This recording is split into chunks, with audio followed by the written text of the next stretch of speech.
14 years ago, on my 18th birthday, I woke up expecting cake and celebration. Instead, my parents Harold and Susan handed me a duffel bag and said the words that shattered my world. "You're an adult now, Delmar. Figure it out." They pushed me toward the front door while my younger brother Trevor watched from the upstairs window, his face pressed against the glass. I stood on that porch in complete shock, holding everything I owned in one bag as the people who were supposed to love me unconditionally slammed the door in my face and changed my life forever. The morning started like any other birthday in the Williams household, which meant it was already disappointing before it began. Harold, my father, worked as a supervisor at the metal fabrication plant across town, and he ruled our house with the same iron fist he used to manage his factory floor. Susan, my mother, sold real estate and had perfected the art of cold professionalism that served her well in business, but made her emotionally unavailable as a parent. They had always made it clear that Trevor, 2 years younger than me, was their golden child, while I was merely an obligation they tolerated. I came downstairs that Tuesday morning expecting at least some acknowledgement of my birthday, maybe even the chocolate cake Susan used to make for Trevor's special days. Instead, I found my parents sitting at the kitchen table with serious expressions and a packed duffel bag sitting by the back door. The sight of that bag made my stomach drop, but I couldn't have imagined what was coming next. "Sit down, Delmar," Harold said, without looking up from his coffee. His voice carried that familiar tone of barely contained irritation that I had grown accustomed to over the years. Susan kept her eyes focused on some real estate listings spread across the table as if this was just another business transaction. "Happy birthday to me, I guess," I said, trying to inject some humor into the tense atmosphere. Neither of them smiled. "You're 18 now," Susan said finally, looking up with those cold blue eyes that had never shown me warmth.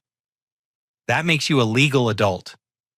We've done our job raising you, and now it's time for you to take responsibility for your own life." I stared at them, waiting for the punchline or the reveal that this was some kind of twisted birthday surprise. It never came. Harold stood up and gestured toward the duffel bag. "We packed some clothes and essentials. You've got until noon to clear out your room of anything else you want to keep, but remember, you'll need to carry it yourself." The words hit me like physical blows. "You're kicking me out today on my birthday." "We're helping you become independent," Susan corrected with the same tone she used when explaining property values to difficult clients. "You graduated high school last month, and you're legally an adult. It's time you learned to stand on your own 2 feet. I looked around the kitchen where I'd eaten breakfast for 18 years, at the family photos on the refrigerator that included me, but somehow never seemed to feature me prominently, at the calendar on the wall where Susan had marked Trevor's baseball games and school events but never bothered to note anything important to me. "What about college?" I asked, my voice cracking despite my efforts to stay composed. "We talked about community college, and I was going to work part-time to help pay for it." Harold laughed, but there was no humor in it. "Son, we've been supporting you for 18 years. We've got Trevor's future to think about now, and frankly, we've done enough. You're smart enough and capable enough to figure things out on your own." As if summoned by the mention of his name, Trevor appeared in the kitchen doorway. At 16, he had already surpassed me in height and shared Harold's broad shoulders and Susan's sharp features. He looked between our parents and me with an expression I couldn't quite read. "What's happening?" Trevor asked, though something in his voice suggested he already knew. "Your brother is moving out today," Susan explained matter-of-factly. "He's starting his adult life." Trevor's eyes widened slightly, but he didn't protest or ask them to reconsider. He just nodded and grabbed a banana from the counter before heading back upstairs. That casual dismissal hurt almost as much as my parents' coldness. I spent the next 3 hours mechanically gathering my belongings, trying to make sense of what was happening. My room, which had never felt particularly personal or welcoming, looked even more sterile as I emptied it. I packed another bag with books, a few photos, and some sentimental items, but I had to leave behind my desk my bed and most of my childhood possessions. When noon arrived, Harold and Susan stood by the front door like security guards, waiting to escort me out of a building. I slung both bags over my shoulders and walked toward them, still hoping they would change their minds or reveal that this was all some elaborate test of my character. "Where am I supposed to go?" I asked one final time. "That's for you to figure out," Harold replied. "You're an adult now, Delmar. Adults solve their own problems." I stepped onto the front porch and heard the door close behind me with a finality that echoed in my chest. As I walked down the driveway, I glanced back at the house and saw Trevor watching from his bedroom window. Our eyes met for a moment, and I thought I saw something that might have been sadness or guilt, but he quickly stepped away from the glass. Standing on the sidewalk with everything I owned in 2 bags, I felt smaller and more alone than I ever had in my life. The neighborhood around me looked exactly the same as it had that morning, but everything felt different. I was no longer a resident of Maple Street. I was just a homeless teenager with nowhere to go. The first twist in this nightmare came 2 days later, when I was sitting in the public library using their computers to search for jobs and apartments I couldn't afford. Mrs. Patterson, our elderly neighbor who had lived next door for as long as I could remember, approached me with a concerned expression. "Delmar, honey, I was so sorry to hear about your troubles," she said, settling into the chair beside me. "I saw what happened Tuesday and I've been worried sick about you." I appreciated her concern, but I was too embarrassed to discuss the details of my situation. "I'm doing okay, Mrs. Patterson. Just trying to figure out my next steps." She studied my face with the shrewd eyes of someone who had lived through 8 decades of human behavior. "Honey, I need to tell you something that might be hard to hear. I saw your parents loading up donation trucks 3 weeks ago. Big trucks from Goodwill and the Salvation Army. They were hauling out furniture from your room boxes of your old clothes photo albums, even that baseball trophy you won in Little League." The words hit me like ice water. 3 weeks ago. Maybe longer. I saw them doing it on multiple days always when you were at school or work. They had this whole operation planned out, sweetheart. This wasn't some spur-of-the-moment decision they made on your birthday. I stared at the computer screen without seeing it, trying to process this revelation.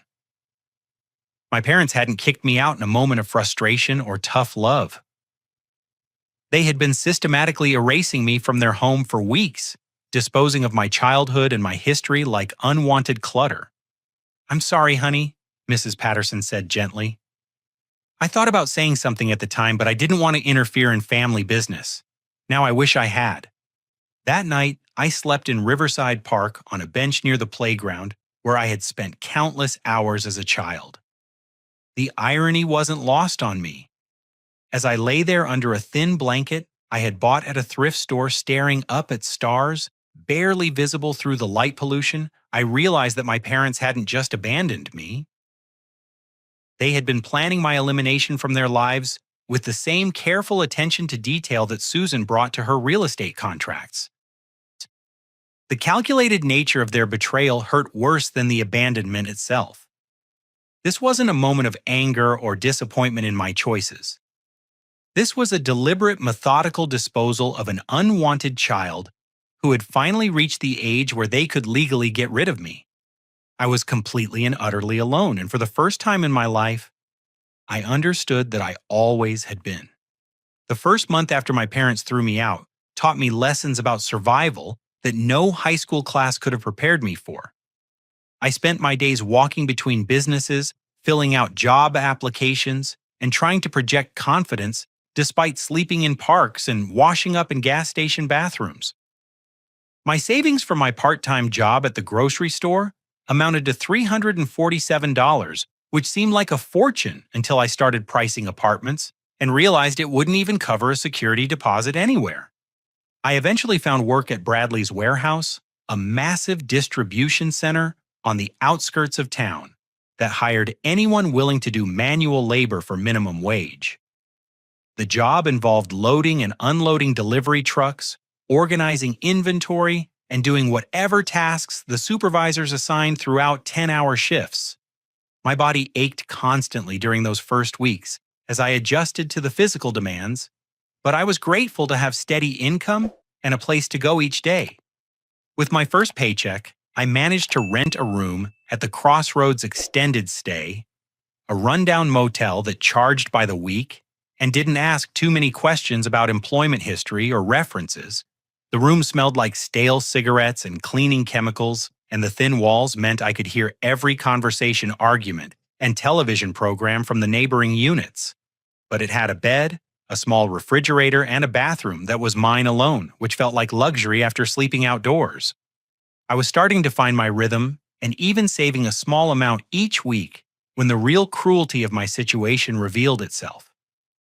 After 6 weeks of steady work, I decided to apply for a better position at Henderson's Auto Parts, a family-owned business that paid $2 more per hour and offered the possibility of learning a skilled trade.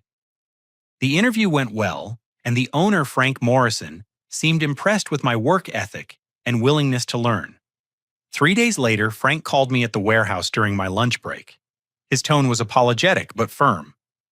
"Delmar, I'm sorry, but I can't offer you the position we discussed," he said. "I did some checking around town as I do with all potential hires, and I heard some concerning things about your background." My heart sank. "What kind of things, Mr. Morrison?" "Well, your father, Harold, mentioned that you've had some problems with drugs and that there were some incidents of theft from your family. He seemed genuinely concerned about your well-being, but felt it was his responsibility to warn employers about potential issues." The phone felt heavy in my hand. "Mr. Morrison, I've never used drugs in my life, and I've never stolen anything from anyone. Whatever my father told you, it's not true." "Look, son, I'm sure you're trying to turn your life around, and I respect that. But I can't take the risk of hiring someone with that kind of history. I hope you understand." I understood perfectly. Harold and Susan weren't content with just throwing me out of their home.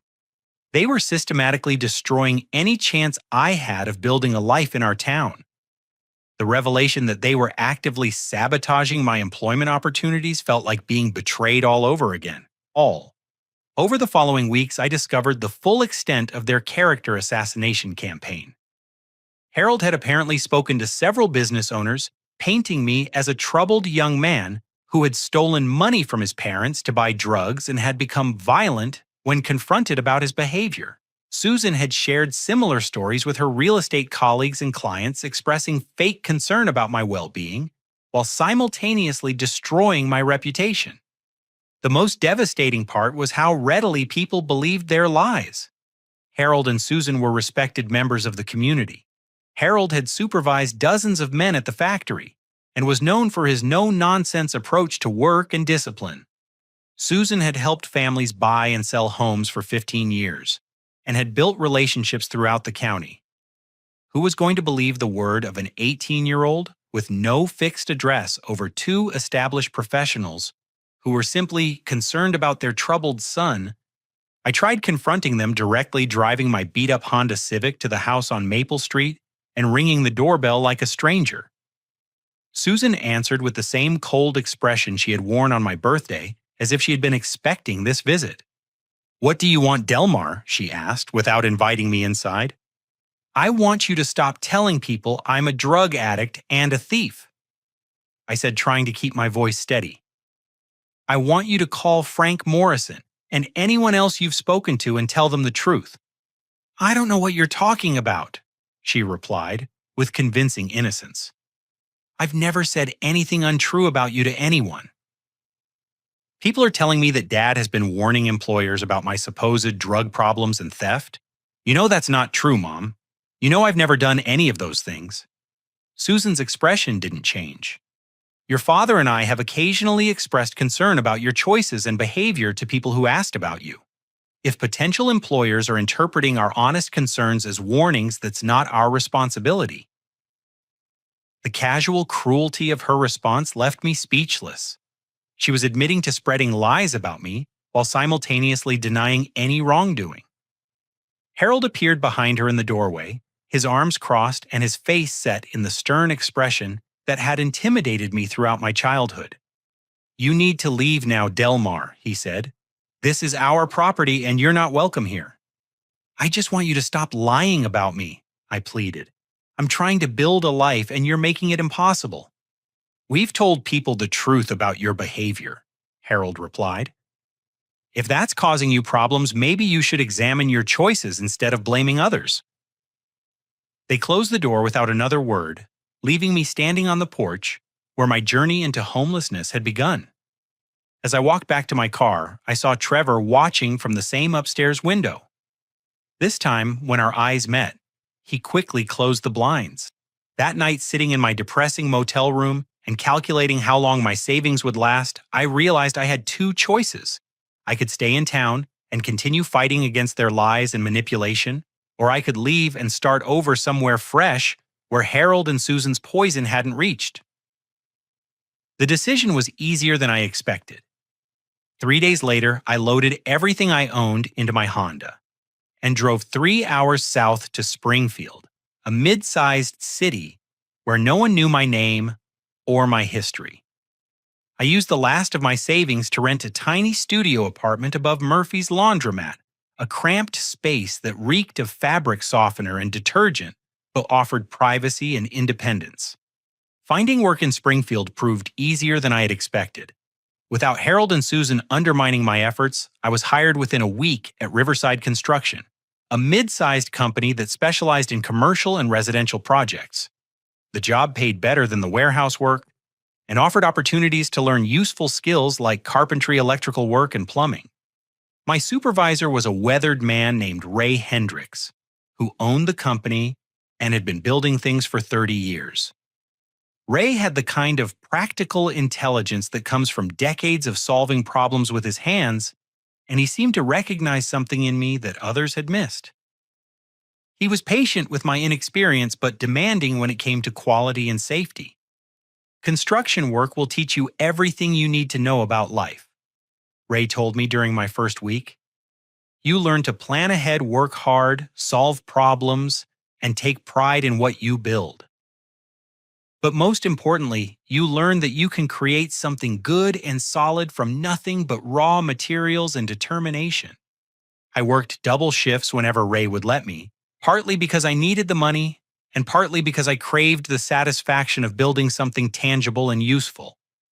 Each day, I could see the progress we were making on whatever project we were completing, whether it was framing a new house or renovating an old office building.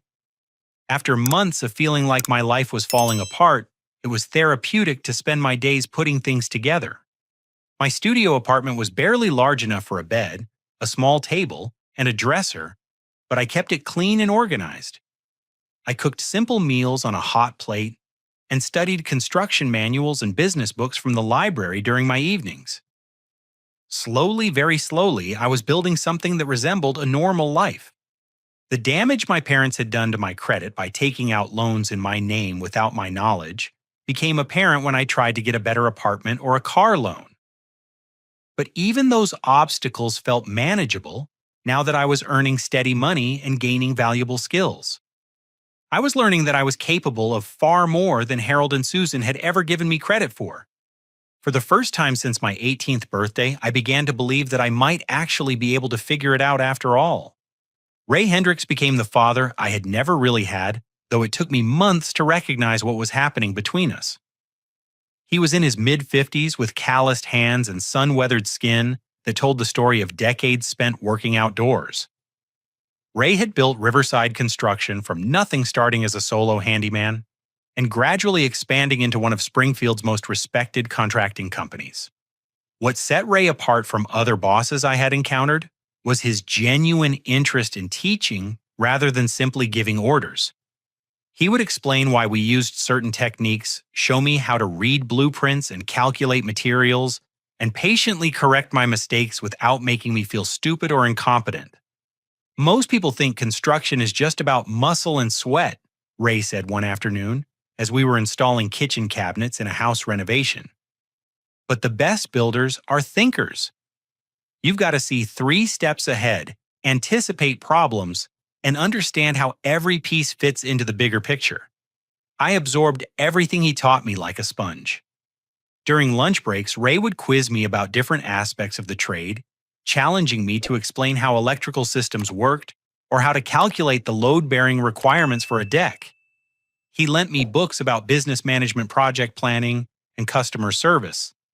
and we would discuss what I had read during our drives to job sites. 6 months into my employment at Riverside, Ray began giving me more responsibility. He would send me to meet with clients, supervise small crews on minor projects, and handle the ordering of materials and equipment. I discovered that I had a natural talent for seeing potential in damaged or outdated properties and calculating what it would cost to transform them into something beautiful and functional.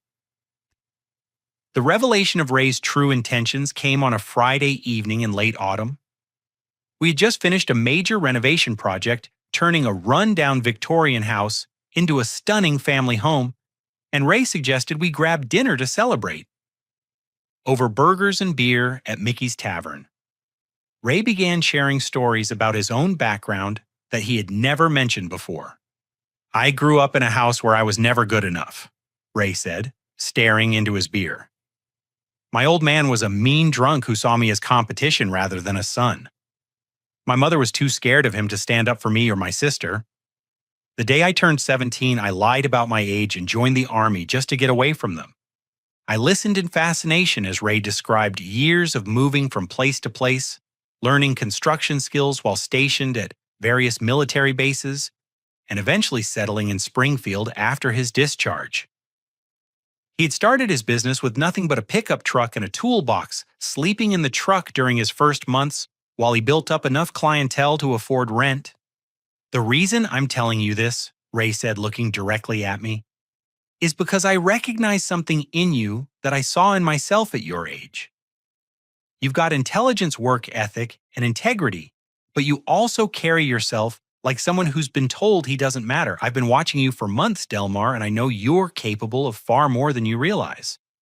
The conversation took an unexpected turn when Ray revealed that he had been deliberately testing me throughout my employment. He had given me increasingly complex projects and responsibilities to see how I would handle pressure, authority, and independence.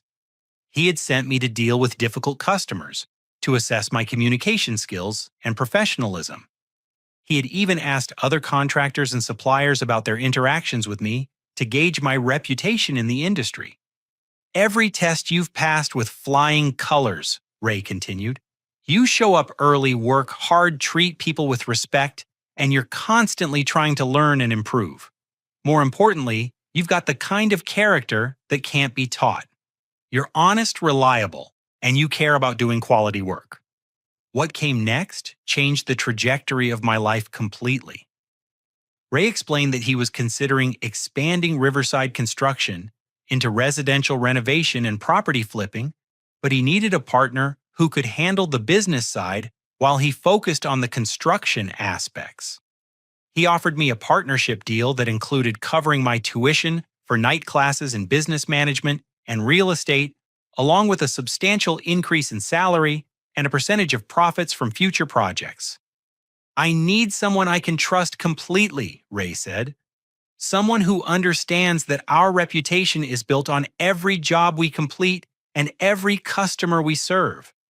I think you could be that person, but I want you to think about it carefully before you give me an answer." I was so overwhelmed by his offer that I could barely speak. No one had ever expressed that level of confidence in my abilities or offered me such an incredible opportunity. After months of being told by my parents that I was worthless and would never amount to anything, Ray's belief in my potential felt almost impossible to accept. Over the following weeks, I threw myself into learning everything I could about business operations, real estate markets, and project management. Ray enrolled me in night classes at Springfield Community College, where I studied accounting, marketing, and business law. During the day, he continued teaching me advanced construction techniques and involving me in the planning and budgeting for major projects. I discovered that I had a natural aptitude for identifying undervalued properties and visualizing how they could be transformed. Ray would drive me through different neighborhoods, and I would point out houses that were being neglected or sold below market value due to cosmetic problems that could be easily fixed. We would research the properties, calculate renovation costs, and project potential profits from either flipping or renting them. My living situation improved dramatically, as my income increased. I moved from the studio above the laundromat to a comfortable one-bedroom apartment in a decent neighborhood. I bought a reliable used truck that I needed for work and started building a savings account for the first time in my life. Most importantly, I began developing the kind of confidence that comes from being valued and respected by someone whose opinion matters. Ray's mentorship extended beyond professional development. He included me in family dinners with his wife, Carol, and their adult children, giving me a glimpse of what a healthy family relationship looked like. He remembered my birthday and celebrated my achievements in college courses. He offered advice about personal finances, relationships, and life decisions without being preachy or condescending. For the first time since my 18th birthday, I began to understand that my parents' rejection of me said nothing about my worth as a person and everything about their character. Ray saw qualities in me that Harold and Susan had either missed or chosen to ignore. Under his guidance and encouragement, I started to believe that I might actually be capable of building something meaningful with my life. The partnership with Ray became official 6 months later when we completed our first property flip together. We had bought a foreclosed house for $38,000, invested another $22,000 in renovations, and sold it for $79,000. Our profit of $19,000 was more money than I had ever seen at one time, and Ray insisted on splitting it equally despite my minimal financial contribution to the initial purchase. "This is just the beginning," Ray said as we celebrated our success. "With your eye for potential and my construction experience, we're going to build something special together." He was absolutely right. 5 years after Ray offered me that life-changing partnership, Riverside Construction had become one of the most successful renovation and investment companies in central Missouri. We had completed over 60 property flips, accumulated a portfolio of rental properties that generated steady monthly income, and built a reputation for quality work that kept us booked months in advance. My transformation during those years was remarkable even to me. I had earned my associate degree in business management, while working full-time developed expertise in construction techniques and project management, and learned to navigate the complexities of real estate investment. More importantly, I had gained the confidence that comes from proving to yourself that you can overcome devastating setbacks and build something meaningful from nothing. Ray and I had developed a system that maximized our respective strengths. I handled the business operations, including finding undervalued properties, negotiating purchases, managing finances, and dealing with real estate agents and lenders. Ray supervised the construction crews, ensured quality control, and managed the technical aspects of our renovation projects. Together, we could take a rundown house and transform it into a beautiful, functional home that families would love while generating substantial profits for our business. My personal life had also stabilized in ways I never could have imagined during those dark early months in Springfield. I lived in a beautifully renovated craftsman-style house that Ray and I had purchased as an investment property, but which I had fallen in love with and bought from the company at market value. The house featured original hardwood floors, restored crown molding, and a kitchen that I had designed and installed myself. It was the first place that had ever truly felt like home to me. I had been dating Ashley Martinez for 8 months, a relationship that had developed slowly from friendship into something deeper and more meaningful than I had experienced before. Ashley worked as a nurse at Springfield General Hospital and brought a stability and warmth to my life that I cherished. She appreciated my work ethic and ambition, but also helped me remember to enjoy the success I was building, rather than constantly focusing on the next project or goal. "You work like you're still that scared 18-year-old living in a motel room," Ashley had said to me recently. "But you're not that person anymore, Delmar. You've built something amazing, and you deserve to enjoy it." She was right, but old habits and insecurities die hard.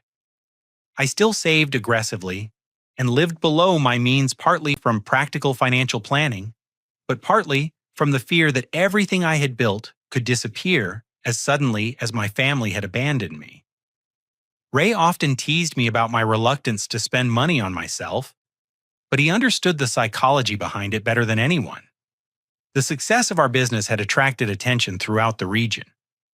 We were featured in local newspapers and business magazines, highlighting our innovative approach to property renovation and our contributions to neighborhood revitalization. I had been invited to speak at real estate investment seminars and had developed a network of contacts that included other contractors, real estate agents, lenders, and city officials. Our latest project was our most ambitious, yet the renovation of an entire city block of Victorian houses that had been abandoned for years. The city had offered us an incentive package to tackle the project, recognizing that our work would revitalize the neighborhood and attract other investment. The scale of the undertaking required us to hire additional crews and coordinate with multiple subcontractors, but the potential profits were substantial. It was during this period of professional success and personal happiness that the first signs of trouble from my past began to emerge. The revelation came through an unexpected source. Ashley's cousin, Maria, who had moved to Springfield from my hometown of Cedar Falls for a teaching job. I had the strangest encounter last weekend.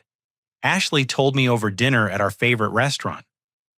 Maria went to visit some friends back in Cedar Falls, and she ran into your brother at a sports bar. She mentioned that she knew you, and he started asking all these detailed questions about your business and how well you were doing. The mention of Trevor made me pause. I hadn't spoken to anyone from my family since that horrible confrontation on their front porch 7 years earlier. As far as I was concerned, Harold, Susan, and Trevor were strangers who happened to share my last name. What kind of questions? I asked, though something in my gut already suspected the answer would be troubling. Specific questions about your house, your business, how much money you were making. Maria said it felt weird, like he was gathering intelligence rather than just making conversation. She got the impression he already knew quite a bit about your success. A chill ran down my spine as I processed this information. Trevor had never shown any interest in maintaining a relationship with me after my parents threw me out. His sudden curiosity about my financial situation and business success suggested something more calculated than casual brotherly interest. Over the following weeks, I began paying attention to my social media presence and online footprint in ways I never had before. I discovered that our company website included detailed information about our projects, including before and after photos of properties we had renovated. Local newspaper articles about our business included quotes from me and information about our expansion plans. My LinkedIn profile, which I had created for professional networking, contained information about my education, work history, and business accomplishments. The disturbing realization hit me that anyone who wanted to research my success could find substantial information about my financial situation and business operations with minimal effort. If Trevor was indeed gathering information about me, he would have found plenty of material to work with. I decided to test my suspicions by asking Ray to make some discreet inquiries with contractors and suppliers who worked throughout the region. What he discovered confirmed my worst fears. Multiple people reported being approached by someone claiming to be my brother, who asked detailed questions about Riverside Construction's projects, profits, and future plans. The person had presented himself as someone who was proud of my success and was considering investing in our business. "It's definitely reconnaissance," Ray said after compiling the reports. "Someone is conducting a systematic investigation into your business and personal finances. The question is why?" I knew why, even though I didn't want to admit it to myself. Harold and Susan had spent 7 years ignoring my existence. But now that I had achieved measurable success, they were suddenly interested in my life again. Their interest wasn't motivated by pride or affection. It was motivated by greed and entitlement. The thought that my parents might be planning to re-enter my life after years of abandonment and character assassination made me physically sick. I had worked incredibly hard to build something meaningful from the wreckage they had left behind, and the idea that they might try to claim some portion of my success was both infuriating and terrifying. "What are you going to do if they show up?" Ashley asked when I shared my suspicions with her. "I don't know," I admitted. Part of me hopes they'll stay away, but another part of me wants the chance to tell them exactly what I think of them and everything they put me through. What I couldn't have anticipated was how much worse their eventual return would be than anything I had imagined during those sleepless nights when I worried about their motives. The reconnaissance mission Trevor had been conducting was just the beginning of a plan that would test every ounce of strength and resolve I had developed over the previous 7 years. But I was no longer the frightened teenager they had thrown out with nothing but a duffel bag. I had allies, now resources, and most importantly, the kind of confidence that comes from proving to yourself that you can overcome anything life throws at you. When Harold and Susan finally made their move, I would be ready for them. The confrontation I had been dreading arrived on a crisp Saturday morning in October. I was in my workshop behind the house restoring an antique oak table that Ashley and I had found at a flea market when I heard car doors slamming in my driveway. Through the workshop window, I saw Harold's silver Ford pickup truck and Susan's white BMW sedan vehicles I recognized despite the years that had passed. My hands trembled slightly as I set down my sandpaper and walked toward the front of the house. 7 years had passed since I had seen my parents, and I wasn't prepared for the emotional impact of their physical presence in my space. They looked older, of course, but they carried themselves with the same arrogance and self-righteousness that had characterized their treatment of me throughout my childhood.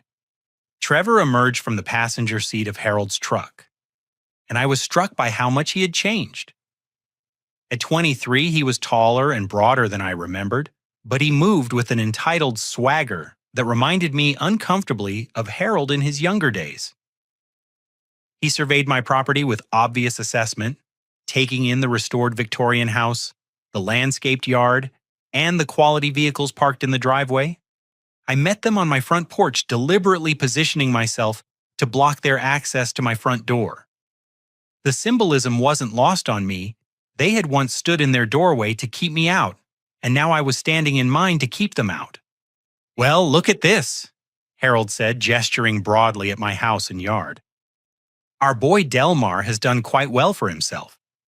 The casual possessiveness in his voice made my jaw clench. "What do you want?"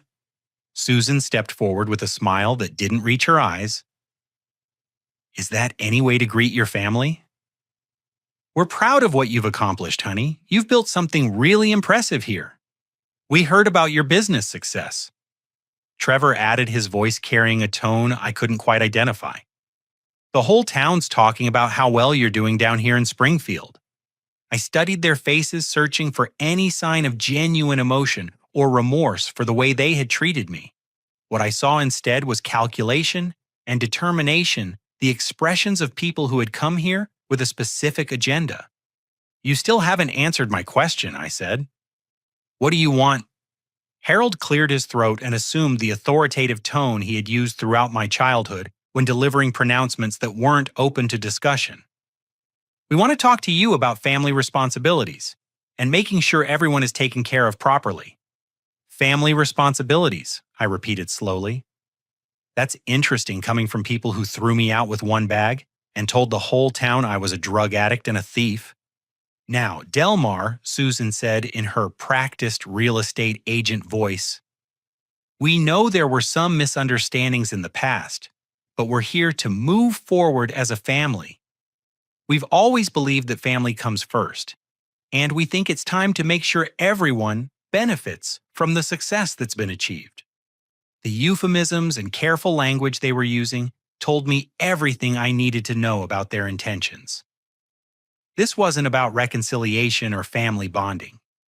This was about money and what they believed they were entitled to claim from the life I had built without them. "Let me be very clear," I said, my voice steady despite the anger building in my chest. "You are not my family.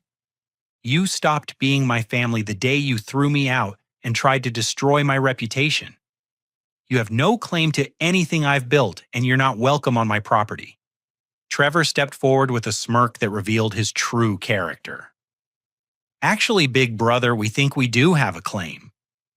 You see, Mom and Dad have been thinking about the future, and they believe this house would be perfect for me to start my own family. You're doing well enough that you could afford to buy something else, and it would mean a lot to the family if you made that gesture. The audacity of their demand left me temporarily speechless. They weren't asking for money or a loan. They were demanding that I give Trevor my house, the home I had purchased and renovated with money I had earned through years of hard work. "You're out of your minds," I said when I found my voice. "This is my house, which I bought with my own money, and I'm not giving it to anyone." Harold's expression hardened into the intimidating scowl that had frightened me as a child, but now just looked pathetic and manipulative. "Son, you need to think carefully about what family means. Trevor stayed loyal to us while you ran off and abandoned your responsibilities. He deserves some security and stability, and you're in a position to provide that." "What responsibilities did I abandon?" I demanded. "You kicked me out. You told me I was on my own, and that I needed to figure out my own life. We helped you become independent and self-sufficient," Susan replied with breathtaking hypocrisy. "And now that you've achieved success, we think it's appropriate for you to help your brother achieve the same kind of stability." The conversation was becoming increasingly surreal. They were rewriting history in real time, transforming their abandonment and abuse into some kind of gift they had given me. Their entitlement was so complete and so shameless that I wondered if they actually believed their own lies. But Trevor's next words revealed the true scope of their planning and the depth of their entitlement. "The truth is, Delmar, Mom, and Dad already promised me this house months ago," Trevor said, with a satisfied smile. "We've been watching your success from a distance, and we decided that since I'm the son who stayed loyal and supportive, I should inherit the benefits of what the family has achieved." "What the family has achieved?" I repeated incredulously. "I built this life completely on my own, with no help from any of you." "Family is family," Harold said with finality, "and family takes care of family. You can afford to buy another house, but Trevor is just getting started in life and needs the security that this property would provide." The final piece of their plan became clear when Susan pulled out a folder of documents from her purse. "We've actually had our attorney draw up some paperwork that would make the transfer simple and tax efficient. All you need to do is sign these documents, and Trevor can take over the mortgage and ownership." I stared at the folder in disbelief. They hadn't just decided to demand my house on a whim. They had consulted lawyers, prepared legal documents, and planned this entire operation in advance. Their sense of entitlement to the fruits of my labor was so complete that they had actually expected me to cooperate with their demands. "Get off my property," I said quietly. "Delmar, be reasonable," Susan began, but I cut her off. "Get off my property right now or I'm calling the police." Harold stepped closer to me, using his size to try to intimidate me the way he had when I was a child. "You're making a big mistake, son. We're giving you the chance to do the right thing for your family, and you're being selfish and ungrateful." I said, "Get off my property." Trevor's smirk widened as he delivered what he clearly thought was his knockout punch. "You might want to reconsider, big brother. See, Mom and Dad are in some financial trouble right now, and they owe some people who aren't very patient about getting paid back. If you don't help out the family voluntarily, we might have to explore other options for getting what we need." The threat was clear, even though it was couched in vague language. They were in debt to dangerous people, and they viewed my success as their solution. If I didn't voluntarily give them what they wanted, they were prepared to use more aggressive methods to take it.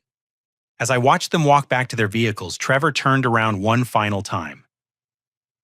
"We'll be in touch, Delmar. Family has a way of working things out one way or another." After they drove away, I sat on my front porch for a long time trying to process what had just happened. The people who had abandoned me, lied about me, and tried to destroy my future had returned to claim ownership of everything I had built. Their sense of entitlement was so complete that they had actually expected me to hand over my house to the brother who had watched silently while they threw me out. But what disturbed me most was Trevor's final threat and the implication that they owed money to people who might be willing to use violence to collect debts. I realized that this confrontation was just the beginning, and that my parents' desperation might make them capable of actions I had never imagined. I had spent 7 years building a life based on hard work, integrity, and the support of people who actually cared about me. Now, I was going to have to fight to protect that life from the very people who should have been celebrating my success instead of trying to steal it. The war for my independence was about to begin. And this time, I wasn't going to be the helpless teenager they had discarded.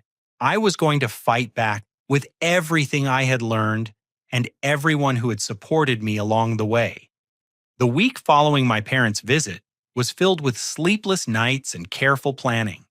I knew they would return, and I knew their next approach would be more aggressive than their initial demand for my house. Trevor's threat about exploring other options suggested they were desperate enough to consider tactics that went beyond mere emotional manipulation.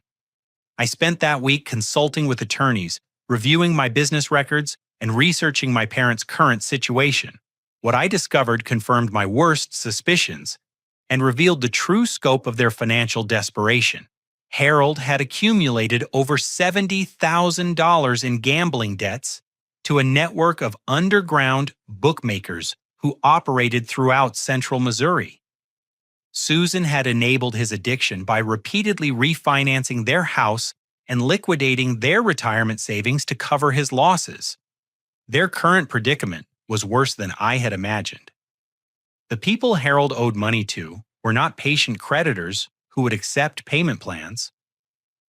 They were individuals who used intimidation, harassment, and violence to collect debts from people who couldn't pay through conventional means. Harold and Susan were facing the loss of their home, their savings, and potentially their physical safety if they couldn't find a way to satisfy their obligations. More disturbing was the discovery that they had already attempted to use my success as collateral for additional loans.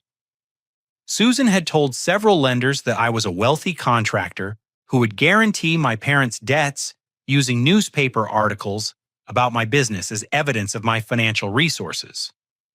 When those lenders contacted me directly to verify the guarantees, I learned the full extent of my parents' deception and manipulation. But the most shocking revelation came from Ray, who had been conducting his own investigation into my family's activities. Through his network of contacts in the construction industry, Ray had learned that Harold had been telling people throughout Cedar Falls that I owed him money for my upbringing and education, and that he was planning to collect that debt by claiming ownership of my assets. They're setting up a narrative, Ray explained as we sat in his office reviewing the information we had gathered. They're telling people that you're ungrateful and that they have legitimate claims to your property and business. If they can't manipulate you into giving them what they want, they're preparing to take more aggressive action. The aggressive action came sooner than expected. On Thursday evening, as I was finishing dinner with Ashley, my phone rang with a call from an unknown number. The voice on the other end was unfamiliar but carried the kind of calm menace that made my blood run cold. "Is this Delmar Williams?" the voice asked. "Who is this?" "My name is Marcus, and I represent some people who are owed money by your father. I understand that you're a successful businessman who cares about his family's well-being." The implication was clear. Harold's creditors were now involving me in their collection efforts, using my parents' lies about family obligations to justify their harassment. "I don't owe my father any money," I said firmly. "Whatever debts he has are his responsibility, not mine." "That's not how your parents explained the situation to us," Marcus replied. "They seem to think you'd be willing to help them out of their current difficulties. Maybe we should have a conversation in person to clear up any misunderstandings." I hung up immediately and called the police to report the threatening phone call. The officer who took my statement explained that the call itself didn't constitute a crime, but he advised me to document any future contact and to take precautions for my personal safety. That night, Ashley and I stayed at Ray's house, while I decided how to respond to this escalating situation. The realization that my parents had involved dangerous people in their manipulation campaign forced me to confront the possibility that my physical safety and Ashley's safety might be at risk. The final confrontation came 3 days later, but not in the way I had expected. Instead of returning to my house, Harold, Susan, and Trevor appeared at the Riverside construction office during business hours, apparently believing that a public setting would give them an advantage in their demands for money and property. I was in the middle of a meeting with a potential client when Ray knocked on my office door and announced that my family was in the reception area, demanding to speak with me immediately. I excused myself from the meeting and walked out to find Harold, Susan, and Trevor sitting on the couch in our waiting area like legitimate visitors rather than the extortionists they had become. "We need to settle this family business once and for all," Harold announced as soon as he saw me. "We've tried to be reasonable, but you've been stubborn and selfish. Now we're going to explain your responsibilities to you in terms you can't ignore." The presence of other clients and employees in the office forced me to maintain professional composure, but I could feel anger building in my chest like a physical pressure. Their willingness to bring their manipulation campaign into my workplace demonstrated how far they were willing to go to get what they wanted. "This is not the place for this conversation," I said quietly. "You need to leave immediately." "We're not leaving until you agree to help your family," Susan replied with the same cold determination she had shown throughout my childhood. "Your father owes money to people who aren't going to wait much longer, and you're the only one who can solve this problem." Trevor leaned forward with his familiar smirk. "Come on, Delmar. You got this successful business and that nice house. You can afford to help out the family that raised you and gave you the values that made your success possible." The hypocrisy of their claims about giving me values and support was so breathtaking that I almost laughed. But what happened next changed everything and gave me the opportunity I had been waiting for to end their manipulation permanently. Ray appeared in the reception area carrying a thick folder of documents, and his expression was grimmer than I had ever seen it. He looked directly at Harold and Susan before speaking in a voice that carried throughout the office. "Before this conversation goes any further," Ray announced, "I think everyone should know that Delmar and I have been expecting this visit for quite some time. We've been investigating your activities, your financial situation, and your plans for involving my business partner in your personal problems." Harold's confident expression faltered slightly. "What are you talking about?" Ray opened the folder and began reading from documents with the precision of a prosecutor presenting evidence. "I'm talking about the $73,000 you owe to illegal gambling operations. I'm talking about the fraudulent loan applications where you listed Delmar as a guarantor without his knowledge or consent. I'm talking about the threats you've made through intermediaries to extort money from my business partner." The color drained from Susan's face as Ray continued reading from his files. "I'm also talking about the character assassination campaign you conducted 7 years ago when you told employers throughout Cedar Falls that Delmar was a drug addict and a thief. We have sworn statements from witnesses who heard those lies directly from your mouths." But Ray wasn't finished. He looked directly at me before delivering the revelation that would change everything. "Most importantly," Ray continued, "I want everyone to understand that Delmar Williams is no longer your son in any legal sense. 3 years ago, I legally adopted him as an adult. He chose to become my son, and I chose to become his father. That makes me his next of kin, his business partner, and his legal heir." The silence in the office was deafening. Harold, Susan, and Trevor stared at Ray and me in complete shock, apparently unable to process what they had just heard. "The adoption was Delmar's idea," Ray continued, "and it was my honor to accept him as my son. Unlike some people, I recognize his character, his integrity, and his value as a human being. He has earned everything he has achieved, and no one has any claim to his success except the people who actually supported and believed in him. I pulled out my own folder of documents and placed it on the coffee table in front of my former family. These are copies of the adoption papers, along with documentation of every lie you told about me, every fraudulent loan application you submitted, and every threatening contact you've made.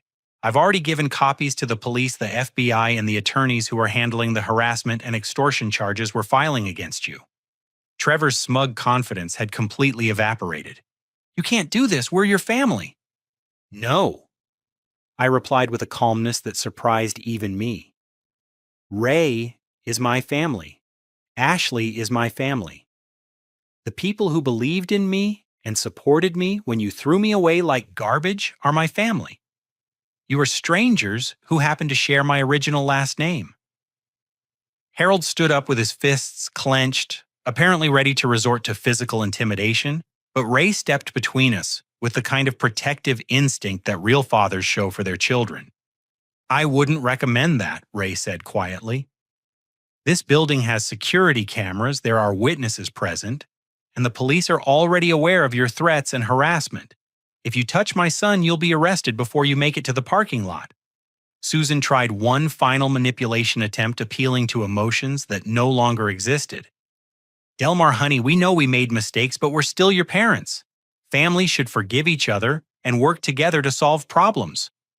You stopped being my parents the day you threw me out, I replied, and you proved you learned nothing from that mistake when you came here, demanding my house and threatening me with violence. Real parents celebrate their children's success. They don't try to steal it. I gestured toward the folder of documents on the table. Those papers include restraining orders that prohibit all of you from contacting me, visiting my home or business, or involving me in your financial problems in any way. If you violate those orders, you'll be arrested immediately. As they walked toward the door in stunned silence, I delivered the final message that would end their manipulation forever. Harold, Susan, and Trevor Williams. I called after them using their full names deliberately. I want you to understand something very clearly. I built my life from nothing after you discarded me. I succeeded because of my own work and the support of people who actually cared about me. You have no claim to anything I've achieved, and you never will. Stay out of my life permanently. After they left, Ray put his hand on my shoulder with the kind of paternal pride and support I had never experienced from Harold. I'm proud of you, son, he said. That took courage, and you handled it perfectly. For the first time in 7 years, I felt completely free from the toxic influence of the people who had given me life, but had never been my true family. The legal adoption had been more than just paperwork. It had been a declaration that family is defined by love, support, and choice rather than biology or legal obligation. The war for my independence was over, and I had won decisively. The weeks following the confrontation at my office brought a cascade of consequences that demonstrated the power of truth and preparation over manipulation and entitlement. The legal system moved swiftly once prosecutors reviewed the evidence Ray and I had compiled documenting Harold and Susan's fraud, harassment, and extortion attempts. Harold was arrested within 10 days on charges of identity theft and loan fraud for the applications he had submitted using my name as a guarantor without my consent. The financial institutions he had attempted to defraud provided additional evidence, and federal investigators became involved when they discovered the scope of his gambling debts and the criminal networks he had been dealing with to secure illegal loans.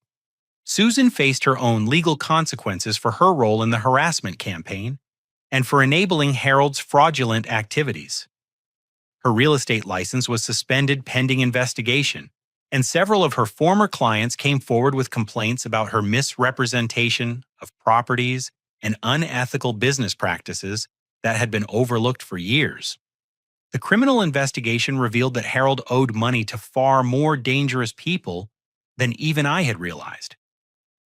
Federal agents arrested several members of the illegal gambling operation as part of a larger investigation into organized crime activities throughout the region. Harold's cooperation with that investigation became part of his plea agreement, but it also meant that he would likely face retaliation from former associates who blamed him for their legal troubles. Trevor, who had been the most arrogant during their demands for my house, faced the reality of his parents' criminal behavior and his own complicity in their schemes. The investigation revealed that he had been actively gathering intelligence about my business and finances for over a year, acting as their scout and accomplice in planning their extortion attempt. But the most satisfying consequence was watching their entire narrative of family loyalty and obligation collapse under scrutiny. The people they had told about their ungrateful son and their legitimate claims to my success learned the truth about their abandonment, lies, and manipulation. The community that had once respected Harold and Susan as upstanding citizens now understood them to be criminals who had tried to exploit their own child's success. The restraining orders I'd obtained were never violated, partly because Harold and Susan were dealing with their own legal problems, and partly because they finally understood that I was no longer the helpless teenager they had discarded. I had allies, resources, and the kind of strength that comes from building something meaningful despite overwhelming obstacles. Ray's legal adoption of me became a source of strength and pride, rather than just a defensive legal maneuver.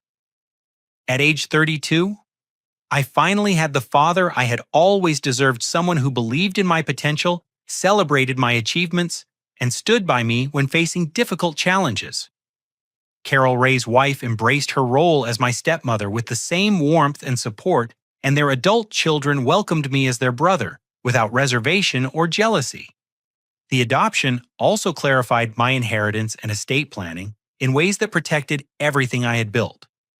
Ray and I restructured our business partnership to reflect our family relationship, and we began planning for the long-term growth of Riverside Construction as a family enterprise that could be passed down to future generations. My relationship with Ashley deepened as we navigated these challenges together. She had seen me at my most vulnerable and angry, and her unwavering support during the confrontation with my former family convinced me that she was someone I wanted to build a future with.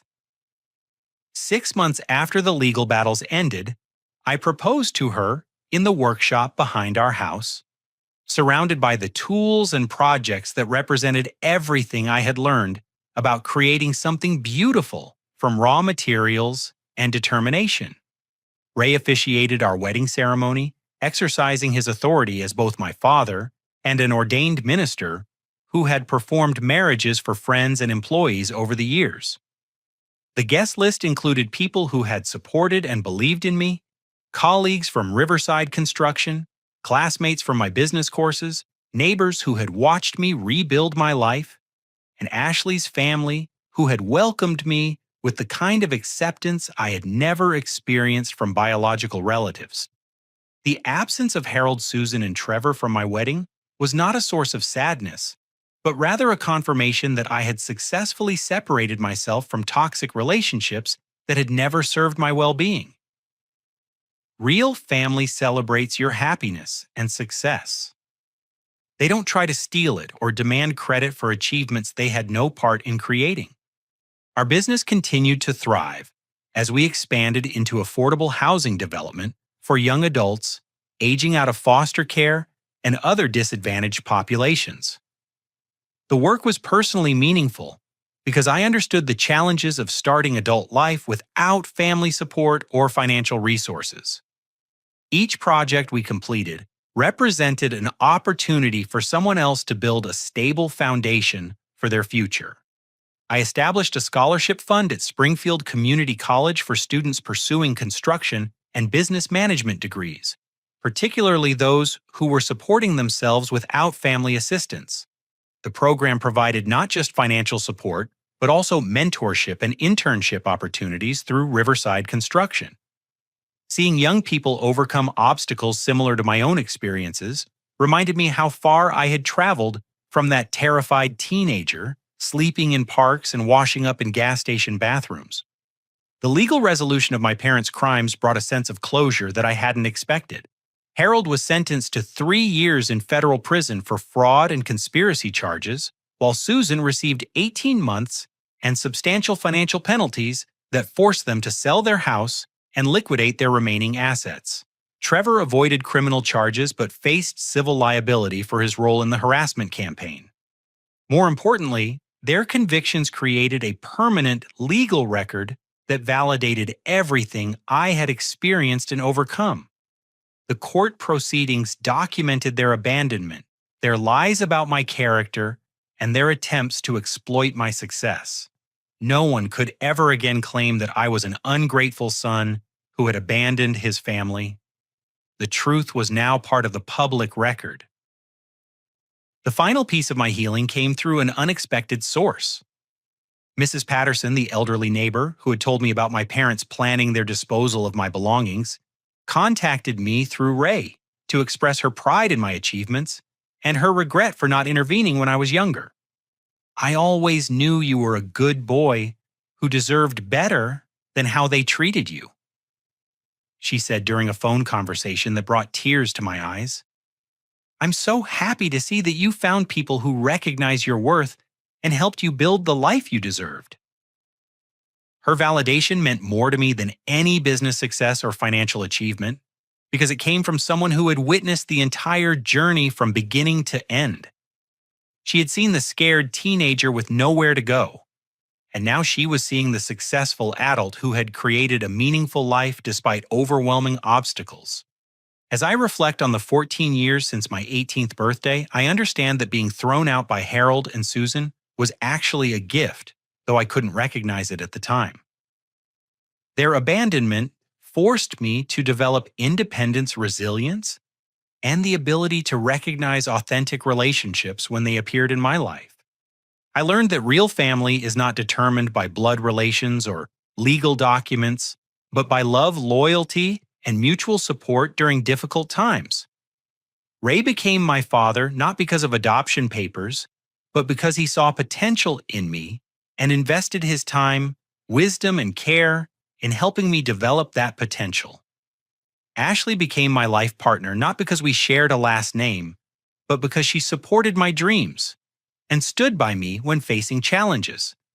The most important lesson from my journey is that your past does not determine your future unless you allow it to. Harold and Susan tried to convince me that I was worthless and would never amount to anything, but their opinions were based on their own limitations rather than my actual capabilities. When I found people who believed in me and supported my growth, I was able to achieve things that none of us had imagined possible. Everyone deserves to be loved, supported, and believed in by the people closest to them. If your biological family cannot or will not provide that foundation, it is not a reflection of your worth as a person. Sometimes the greatest gift you can give yourself is the courage to walk away from toxic relationships and build new ones based on mutual respect and genuine care. Success is not just about financial achievement or professional recognition, though those things can be meaningful and satisfying.